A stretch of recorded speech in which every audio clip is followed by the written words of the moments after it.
നീ ആരെയാ കണ്ടത്? അവനെ തന്നെ. ഞാൻ ലോറി കയറ്റി കൊന്നവൻ, കണ്ണന്റെ അച്ഛനെ. ഇനി ഓരോന്ന് മനസ്സിൽ കൂട്ടി വെച്ചുകൊണ്ട് നിങ്ങൾ നിങ്ങളുടെ ഏട്ടന്റെ പിന്നാലെ നടക്കുവാണെന്ന് അങ്ങേർക്ക് എങ്ങനെ തോന്നിക്കഴിഞ്ഞ ഉള്ളതും കൂടി ഇല്ലാതാവും. പറഞ്ഞേക്കാം. കുഴപ്പമില്ലെന്ന് ആരാ പറഞ്ഞത്? അയ്യോ, 2-3 ദിവസം കൂടി കിടന്നാലേ എല്ലാം ശരിയാവും. ഇവിടെ 2-3 ദിവസം കിടന്നാലേ മിക്കവാറും ഞാൻ ശരിയാവും സാറേ. ആ പ്രേതം എന്നെ ശരിയാക്കും. എടോ, പ്രേതവും ഭൂതമൊന്നും ഇല്ലടോ.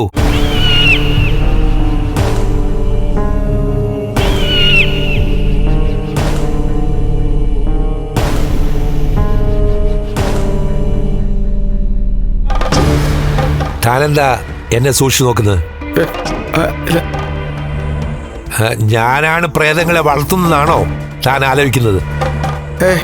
അങ്ങനൊന്നുമില്ല സാറേ. സാറേ, മരുന്നിങ്ങി തന്നാ മതി, അതുകൊണ്ട് ഞങ്ങൾ അങ്ങ് പൊക്കോളാം. അല്ല, താൻ ആരുടെ പ്രേതത്തെയാ കണ്ടെന്ന് പറഞ്ഞില്ലല്ലോ. അതൊരു വൃത്തികെട്ട പ്രേതത്തെയാ സാറേ. അതിനെപ്പറ്റി ആലോചിക്കാൻ പോലും എനിക്ക് പേടിയാ. അങ്ങനെ തേടി നടക്കുന്ന ആത്മാവാണെങ്കിലേ ഇവിടുന്ന് പോയിട്ട് വലിയ കാര്യമൊന്നുമില്ല, പിന്നാലെ തന്നെ ഉണ്ടാവും. അയ്യോ, അങ്ങനൊന്നും പറയല്ലേ സാറേ. ഞാൻ ആ മുറിയിലുണ്ടായിട്ടും പിന്നെ ഏത് പ്രേതം വന്നെന്നാ ഞാൻ ആലോചിക്കുന്നത്. എന്റെ നാളുള്ള വീട്ടിലെ ഇങ്ങനെ ആത്മാക്കളൊന്നും വരാറില്ല സാറേ. എടോ പ്രതാപ, ആർക്കെങ്കിലും ദുർമരണം സംഭവിച്ചിട്ടുണ്ടോ? ആരെങ്കിലും താൻ കൊന്നിട്ടുണ്ടോ?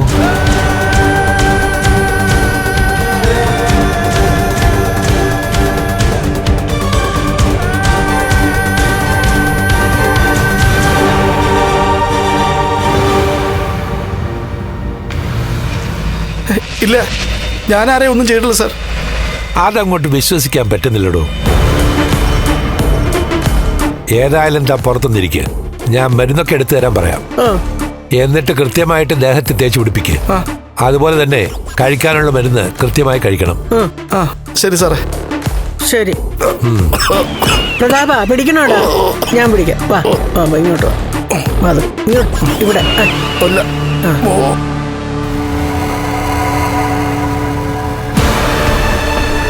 അയാളുടെ കണ്ണിലൊക്കെ എന്തോ ഒരു കുഴപ്പമുണ്ട്. എന്ത്? ഇത് ചെറിയൊരു പ്രേതാലം തന്നെയാ. നീ ഇങ്ങോട്ട് വന്നു.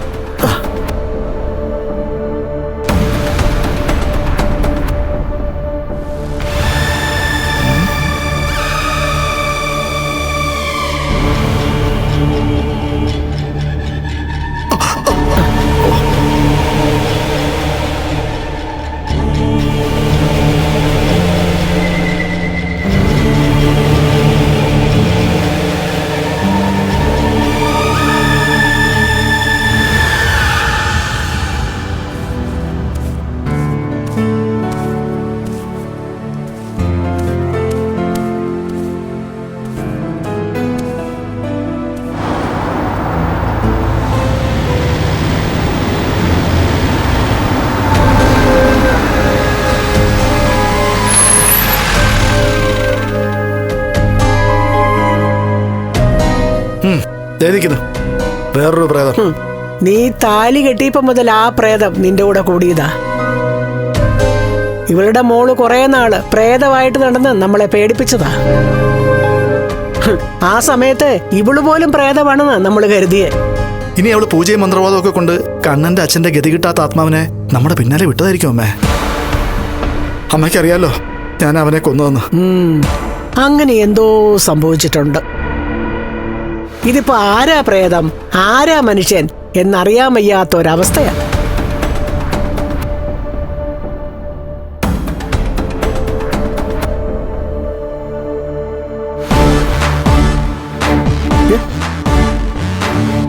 നീ എന്തിനാടാ എന്നെ ഇങ്ങനെ നോക്കുന്നത്? അമ്മയുടെ ദേഹത്ത് പ്രേതമൊന്നും കൂടിയിട്ടില്ലല്ലോ. നിന്റെ അമ്മൂമ്മയുടെ ദേഹത്താ പ്രേതം കൂടിയിരിക്കുന്നത്. അല്ല പിന്നെ പണ്ട് നിന്റെ അപ്പൂപ്പൻ ഇടയ്ക്കിടയ്ക്ക് മരിച്ചുപോയ നിന്റെ അമ്മൂമ്മയെ കാണുമെന്ന് പറഞ്ഞു കേട്ടിട്ടുണ്ട്. ഇനി കണ്ണന്റെ അച്ഛന്റെ കൂടെ അമ്മൂമ്മയും കൂടെ വരുമോന്ന് പറയാൻ പറ്റത്തില്ല. ചുമ്മാ ഇരിക്കമ്മേ, വെറുതെ പേടിപ്പിക്കാതെ. എനിക്കിപ്പോ ഇരുട്ടിനെ വലിയ ഭയമാ. ഏതായാലും ഇറങ്ങ. അവളുടെ മുമ്പിൽ പോയി നിന്നേ അവളോടിനി ചൂടായി സംസാരിക്കാനൊന്നും നിൽക്കണ്ട. അങ്ങനെ ചെയ്ത പിന്നെ നിന്റെ പ്രേതത്തെ കണ്ട് എനിക്ക് പേടിക്കേണ്ടി വരും. അവളുടെ ആൾക്കാരും പോലീസുകാരും കൂടെ നിന്നെ തല്ലിക്കൊല്ലുമെന്നാ പറഞ്ഞിരിക്കുന്നത്. ഇറങ്ങ.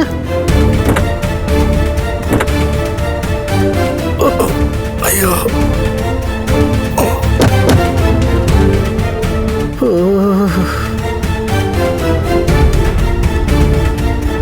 വാ.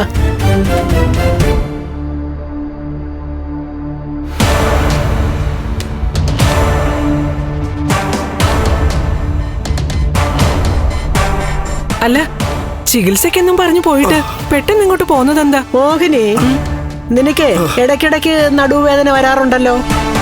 ആ സമയത്ത് നീ ഒരു 2 ദിവസം അവിടെ പോയി ഒന്ന് കിടക്ക്. അങ്ങനെ കിടക്കണമെന്ന് തോന്നുമ്പോ ഞാൻ പോയി കിടന്നോളാം. ആ, അങ്ങനെ കിടക്കുമ്പോ ഇവൻ കിടന്ന ഒരു മുറിയുണ്ട്. അത് പ്രത്യേകം ചോദിച്ചു വാങ്ങിക്കണം കേട്ടോ. നല്ല സൂപ്പർ ഐശ്വര്യമുള്ള മുറിയാ. ഞങ്ങൾ രണ്ടാളും ഇവിടെ ഇല്ലായിരുന്നപ്പോ നീ ഒറ്റയ്ക്കായിരുന്നില്ലേ ഈ വീട്ടിനകത്ത്? അപ്പൊ നിനക്ക് പേടിയൊന്നും തോന്നിയില്ലായിരുന്നോ? ഞാൻ ഏറ്റവും കൂടുതൽ പേടിക്കേണ്ടവര് വീട് വിട്ടുപോയി. പിന്നെ ഞാൻ ആരെ പേടിക്കാനാ? ആ, അത് ശരിയാടാ. ഇനിയിപ്പോ പ്രേതങ്ങൾ വന്നാലും അവരെ ഇവളെ കണ്ടു പേടിച്ച് ഓടിപ്പോയിക്കോളും. പ്രേതങ്ങളെയൊന്നും എനിക്ക് പേടിയില്ല. ജീവിച്ചിരിക്കുന്ന ദുഷ്ടരായ മനുഷ്യരെയാ എനിക്ക് പേടി. ഞാനാണ് കണ്ണന്റെ അച്ഛനെ കൊന്നതെന്ന് നീ വേറെ ആരോടെങ്കിലും പറഞ്ഞിട്ടുണ്ടോ? എന്താ പറയണോ? പറയണെങ്കി പറയാം. അയ്യോ, വേണ്ട വേണ്ട, ഞാൻ വെറുതെ ചോദിച്ചെന്നേ ഉള്ളൂ. പിന്നെ ഞാൻ പറയുന്നുണ്ട്, നിനക്ക് വേറൊന്നും തോന്നരുത്. നീ നിന്റെ മോളോട് ഒന്ന് സൂക്ഷിക്കാൻ പറഞ്ഞേ. അതെ, എന്റെ മോള് സൂക്ഷിച്ചു തന്നെയാ നടക്കുന്നത്. അവളുടെ വയറ്റിലുള്ള കുഞ്ഞു പോയെന്നും പറഞ്ഞ് സന്തോഷത്തോടു കൂടിയാണല്ലോ തോമസ് സാറിന്റെ അരികിലേക്കെന്നും പറഞ്ഞു പോയത്. എന്നിട്ട് എന്തായി? എന്റെ മോൾക്കും കുഞ്ഞിനും ഒന്നും സംഭവിച്ചില്ലല്ലോ. ലക്ഷ്മിക്ക് ഞാൻ നല്ല ശുദ്ധമായ പലഹാരങ്ങളാണ് ഉണ്ടാക്കി കൊടുത്തത്. അതിനകത്ത് വിഷം കലർത്തിയത് നിങ്ങൾ വിട്ട ആള് തന്നെയാ. അതിനാ നിങ്ങൾക്ക് തല്ല് കിട്ടിയത്. നീ വെറുതെ കണ്ണിച്ചോരയില്ലാതെ സംസാരിക്കരുത് മോഹിനി. പലഹാരത്തിൽ വിഷം കലർത്തിയത് ഞാൻ വിട്ട ആളാണെന്ന് പറയാൻ മാത്രം എന്തെങ്കിലും തെളിവുകൾ നിന്റെ കയ്യിലുണ്ടോ? ആ, ഇപ്പോ അവളുടെ വയറ്റിൽ കിടക്കുന്ന കുഞ്ഞു പോകണമെന്ന് ഏറ്റവും കൂടുതൽ ആഗ്രഹിക്കുന്നത് ആരാണെന്നറിയാമോ? അത് നിന്റെ മരുമോൻ തന്നെയാ. അതെ, ഒന്നുകിൽ കണ്ണൻ അല്ലെങ്കിൽ കണ്ണന്റെ അച്ഛൻ. രണ്ടിൽ ഒരാളാ ഇവിടെ പ്രതി. അതെ. അതിന് കണ്ണന്റെ അച്ഛൻ മരിച്ചുപോയില്ലേ? മരിച്ചുപോയി. ചില ആൾക്കാർ മരിച്ചാലേ ഈ ഉടല് വിട്ടല്ലേ പോകത്തുള്ളൂ, ഭൂമി വിട്ടു പോകത്തില്ലല്ലോ. അതുകൊണ്ടാ പറഞ്ഞത് നീ നിന്റെ മോളും ഒക്കെ ഒന്ന് സൂക്ഷിച്ചോളാൻ. കണ്ണനെ വഞ്ചിച്ചവരെയൊക്കെ കണ്ണന്റെ അച്ഛൻ പിന്നാലെ നടന്ന് ശല്യം ചെയ്യുന്ന എനിക്ക് തോന്നേ. എന്താ, അങ്ങനെ നിങ്ങളെ കണ്ണന്റെ അച്ഛൻ ശല്യം ചെയ്തായിരുന്നോ? ഏയ്, ഞങ്ങളെ ശല്യം ചെയ്തൊന്നുമില്ല. പിന്നെ അപകടത്തിലൊക്കെ മരിച്ചതല്ലേ. അതുകൊണ്ട് അയാളുടെ ഗതി കിട്ടാത്ത ആത്മാവ് ഇവിടൊക്കെ അലഞ്ഞു തിരിഞ്ഞ് നടക്കുന്നുണ്ടോന്ന് ആർക്കറിയാം. അതെ അതെ, അങ്ങനെ അലഞ്ഞു തിരിഞ്ഞ് നടക്കുന്നുണ്ടെങ്കിൽ ആ ആത്മാവ് ഏറ്റവും കൂടുതൽ ശല്യം ചെയ്യേണ്ടത് നിങ്ങളെയാ. കാരണം നിങ്ങളാ കണ്ണന്റെ അച്ഛനെ കൊന്നത്. എന്റെ മോഹിനി ഒന്ന് പതുക്കെ പറ. അയലത്ത് ആരെങ്കിലും കേട്ടാ പിന്നെ അത് മതി ഒരു ലഹളക്ക്. എടാ പ്രതാപ, നീ വെറുതെ സംസാരിച്ചുള്ള ആരോഗ്യം കളയാതെ കേറിപ്പോ. പോടാ, നടക്കാൻ അങ്ങോട്ട്. പോകുകയല്ലോ. ആ,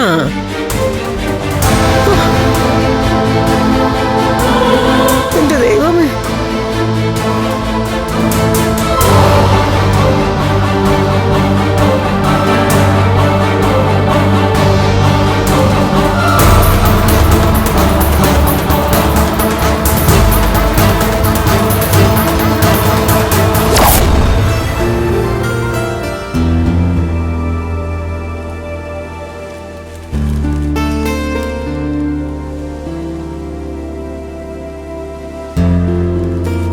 എടാ മോനെ, ഞാനേ വാമേട്ടനോട് ഇങ്ങോട്ടൊന്ന് വരാൻ പറഞ്ഞിട്ടുണ്ട്. കണ്ണന്റെ കല്യാണത്തിന് മുൻപ് നമ്മളെല്ലാരും കൂടി സമ്മർദ്ദം ചെലുത്തിയിരുന്നെങ്കിലേ നിന്റെ പേരിലും മഞ്ജുവിന്റെ പേരിലും ഒക്കെ എന്തെങ്കിലുമൊക്കെ കണ്ണൻ എഴുതി വെച്ചേനെ. മഞ്ജുവിന്റെ പേരിൽ എഴുതി വെച്ചിട്ട് നമുക്ക് പ്രത്യേകിച്ച് ഗുണമൊന്നുമില്ല.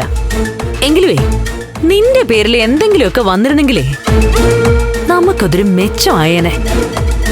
ഇനിയിപ്പോ അതേപറ്റി പറഞ്ഞിട്ടൊന്നും കാര്യമില്ലല്ലോ. ഹാ, വീണ്ടും അതേപ്പറ്റി സംസാരിക്കാനൊരു സമയം വന്നിരിക്കാം മോനെ. നമ്മളത് പരമാവധി മുതലെടുക്കണം. അതുകൊണ്ടാ ഞാൻ വാമേട്ടനോട് വരാൻ പറഞ്ഞത്. വീട്ടിൽ നിന്ന് മുത്തശ്ശി വിളിച്ചിരുന്നു. രാത്രിയില് അച്ഛൻ പ്രേതത്തെ കണ്ട് പേടിച്ചെന്ന്. നിന്റെ അച്ഛൻ ഇതിനു മുമ്പും അങ്ങനെ പേടിച്ചിട്ടുണ്ടല്ലോ. അവസാനം അത് ജീവിച്ചിരിക്കുന്ന പ്രേതമായിരുന്നു. ഈ വീടിന്റെ മൂത്ത മരുമോളായിട്ട് വന്നോള്. അങ്ങനെ അല്ലടാ മോനെ. പ്രതാപൻ എന്നെയും വിളിച്ചിരുന്നു. അയാള് കണ്ടത് നിന്റെ അച്ഛനെയാ. വിശ്വേട്ടനെയോ? അതെ.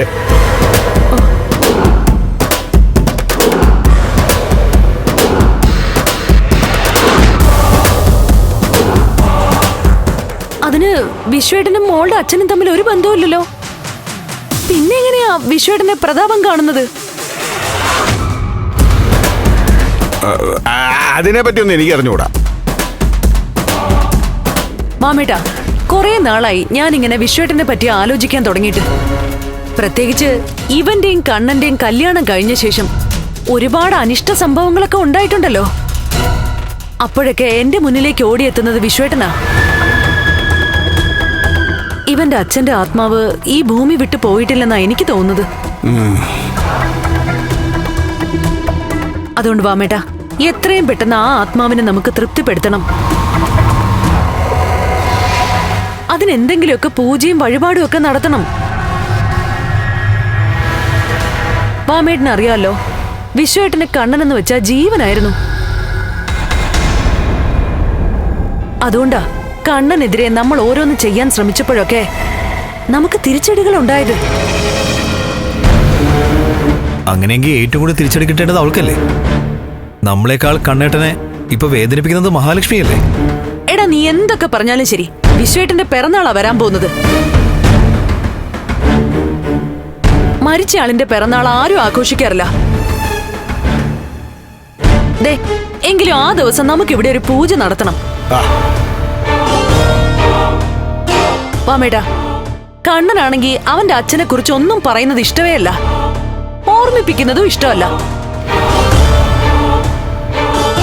ദേ, ഇവിടെ ഒരു ഫോട്ടോ പോലും വെച്ച് വിളക്ക് എത്തിക്കാൻ അവൻ സമ്മതിച്ചിട്ടില്ല ഇതുവരെ. അതങ്ങനെ തന്നെ നിന്നോട്ടെ. പക്ഷെ പൂജയുടെ കാര്യം അവനെ കൊണ്ട് വാമേട്ടൻ അതൊന്ന് പറഞ്ഞ് സമ്മതിപ്പിക്കണം.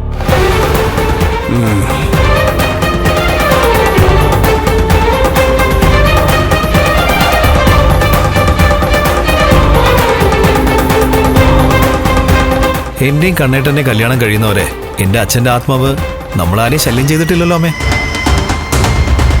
പക്ഷെ ഇപ്പൊ മോളുടെ അച്ഛൻ വിശ്വേട്ടനെ കണ്ടെന്ന് പറഞ്ഞ സ്ഥിതിക്ക് ഇനി ഇപ്പൊ മറിച്ച് ചിന്തിക്കേണ്ട കാര്യമൊന്നുമില്ല. വാമേട്ടാ, നല്ലൊരു മന്ത്രവാദിയെ കൊണ്ട് ആത്മാവിനെ ആവാഹിപ്പിക്കണം. അതിന് നിന്റെ അച്ഛൻ എന്റെ അച്ഛനെ കണ്ടിട്ടുണ്ടോ?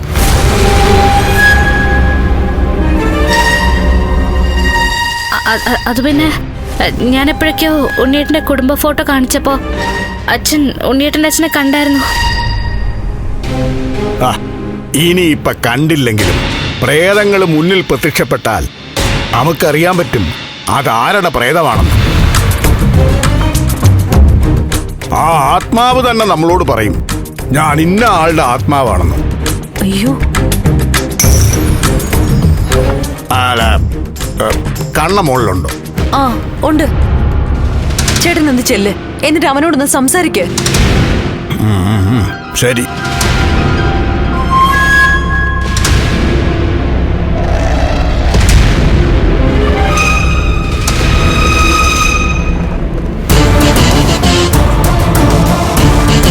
അച്ഛൻ മരിച്ച ശേഷം ഏറ്റവും കൂടുതൽ ശല്യം ചെയ്യേണ്ടത് അവനെയായിരുന്നു, ആ ലോറി ഡ്രൈവറെ. അവനാണല്ലോ അച്ഛനെ ലോറി കയറ്റി കൊന്നത്. എടാ, അവൻ ആരാണെന്ന് നമുക്കറിയത്തില്ലല്ലോ. എങ്കിലും മരിച്ച ആത്മാവിനെ അറിയാൻ പറ്റുമല്ലോ അമ്മേ. അപ്പൊ പിന്നെ അവന്റെ പിന്നാലെയല്ലേ അച്ഛൻ പോവേണ്ടത്? ഇനി പോയിട്ടുണ്ടോന്ന് ആർക്കറിയാം. ചിലപ്പോഴേ വിശ്വേട്ടന്റെ ആത്മാവ് അവനെ കൊന്നു കാണും. അങ്ങനെ കൊന്നില്ലെങ്കിലേ അവൻ ആ ലോറിയോടെ അങ്ങ് കത്തിപ്പോയി കാണും. എടാ അവൻ ഒറ്റ ഒരുത്തനാ നമ്മുടെയൊക്കെ ജീവിതം ഇങ്ങനെ നശിപ്പിച്ചത്.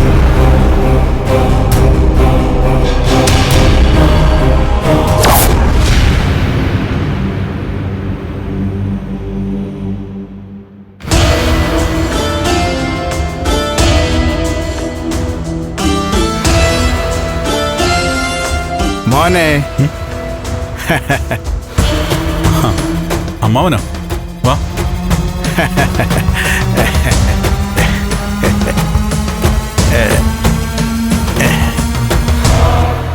ഇരിക്ക്.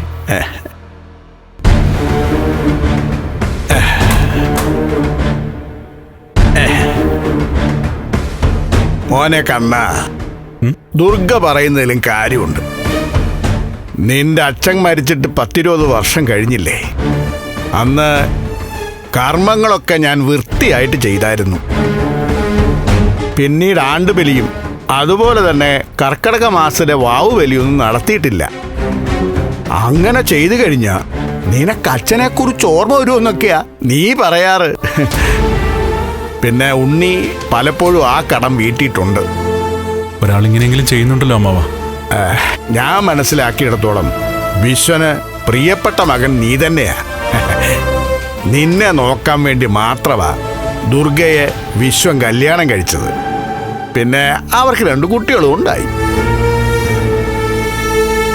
എങ്കിലും അവരോടും ദുർഗയോടുള്ള സ്നേഹം നിന്നോടുള്ള സ്നേഹത്തിന്റെ അത്രയൊന്നും നിന്റെ അച്ഛനില്ലായിരുന്നു.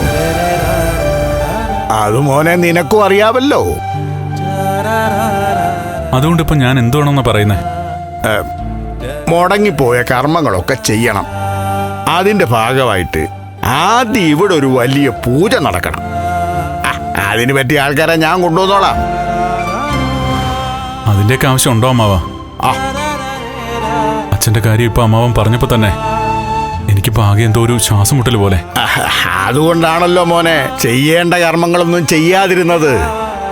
അല്ല, അതുകൊണ്ട് പ്രത്യേകിച്ച് കുഴപ്പങ്ങളൊന്നും ഇല്ലല്ലോ അമ്മാവ? കുഴപ്പമില്ല, 10-20 വർഷം കുഴപ്പമില്ലായിരുന്നു. പക്ഷെ കഴിഞ്ഞ 1 വർഷമായിട്ട് ഇവിടെ ആർക്കെങ്കിലും മനസമാധാനം കിട്ടിയിട്ടുണ്ടോ? മഹാലക്ഷ്മി നിന്നെ വഞ്ചിക്കുന്നതിന് മുമ്പ് വരെ നീ ഹാപ്പി ആയിരുന്നു. പക്ഷെ ഇപ്പോഴേ ബാക്കിയുള്ള എല്ലാവരെക്കാളും നീയല്ലേ സങ്കടപ്പെട്ട് നടക്കുന്നത്? അതൊക്കെ ഗതി കിട്ടാതെ നടക്കുന്ന ആത്മാക്കളുടെ ശല്യം കൊണ്ടാ മോനെ. എന്റെ അച്ഛൻ എന്നെ ഒരിക്കലും ശല്യം ചെയ്തിട്ടില്ല മോനെ. നിന്റെ അച്ഛന് വേണ്ടിയുള്ള പൂജ ചെയ്യുമ്പോ അതുകൊണ്ട് ഏറ്റവും കൂടുതൽ സമാധാനം കിട്ടുന്നത് ആ ആത്മാവിന് തന്നെയാ. അങ്ങനെ മരിച്ചവർക്ക് മോക്ഷം കിട്ടിയ അതിന്റെ ഗുണം ജീവിച്ചിരിക്കുന്നവർക്കാ മോനെ. എനിക്കതിലൊന്നും താല്പര്യമില്ല, വിശ്വാസവും ഇല്ല. എന്റെ അച്ഛൻ മരിച്ച ശേഷം അമ്മാവനറിയാലോ, പിന്നെ പൂജാമുറിയിലെ അമ്പലത്തിലൊന്നും അധികം പോയിട്ടില്ല. ദൈവങ്ങളെപ്പോലും മറന്നു നടന്ന കാലമായിരുന്നു അത്. പിന്നീട് കല്യാണശേഷം അതിനൊക്കെ മാറ്റം വന്നത്. അതുകൊണ്ട് എന്തെങ്കിലും പ്രയോജനം ഉണ്ടായോ എന്റെ മോനെ? ഋതുക്കൾക്ക് സംതൃപ്തി കിട്ടാതെ അവര് പ്രീതിപ്പെടാതെ നമുക്ക് സന്തോഷം ഉണ്ടാവില്ല കണ്ണാ. അതുകൊണ്ട് നീ ഇനി എതിർക്കാനൊന്നും നിൽക്കണ്ട. ദുർഗയ്ക്ക് ഇവിടെ ഒരു പൂജ നടത്താൻ ആഗ്രഹം ഉണ്ടെങ്കിൽ അതങ്ങ് നടന്നു പോയിക്കോട്ടെ. അതിലൂടെ ചിലപ്പോ നമ്മളിപ്പോ നേരിടുന്ന പ്രശ്നങ്ങളൊക്കെ അവസാനിച്ചെന്നും വരാം.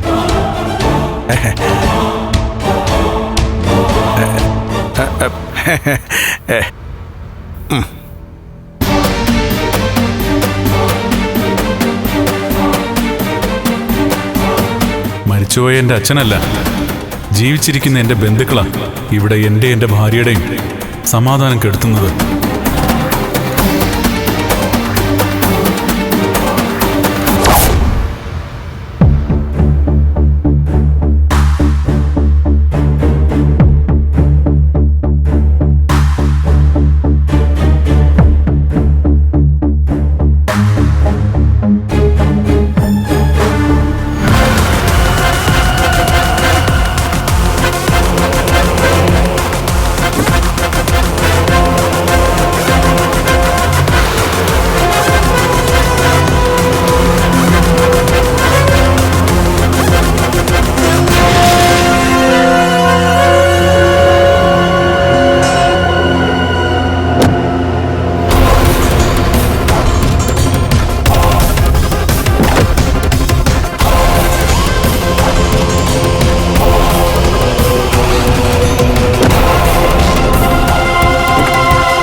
അല്ല, അയാൾ എങ്ങോട്ട് പോവാണെന്ന് നോക്കുമായിരുന്നു. എന്താ കണ്ണേട്ടന് എങ്ങോട്ടെങ്കിലും പോയിക്കൂടെ? ഞാൻ നിന്നോട് പറഞ്ഞിട്ടില്ലേ, പഠിക്കുന്ന കാലത്ത് കണ്ണേട്ടൻ ഭയങ്കര ബ്രില്യൻ്റ് ആയിരുന്നു. ഞങ്ങളുടെ സ്കൂളിലും ഈ താലൂക്കിലും കണ്ണേട്ടനായിരുന്നു ഏറ്റവും കൂടുതൽ മാർക്ക്. ഓ, ഏറ്റവും കുറവ് നിങ്ങൾക്കായിരിക്കും. ഞാനും ഫസ്റ്റ് ക്ലാസ്സിലാണ് പാസ്സായത്. എന്നാൽ കണ്ണേട്ടന് 550-നോടടുത്ത് മാർക്കുണ്ടായിരുന്നു 600-ല്. അങ്ങേർക്ക് ബിസിനസ് ഒക്കെ ഉള്ളതുകൊണ്ടാ.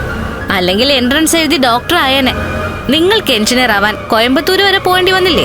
അതും പൈസ കൊടുത്തല്ലേ അഡ്മിഷൻ വാങ്ങിച്ചത്. എന്നിട്ട് സിവിൽ എഞ്ചിനീയർ എന്നൊരു പേരും. ഞാൻ സിവിൽ എഞ്ചിനീയറിംഗ് കഴിഞ്ഞതാ.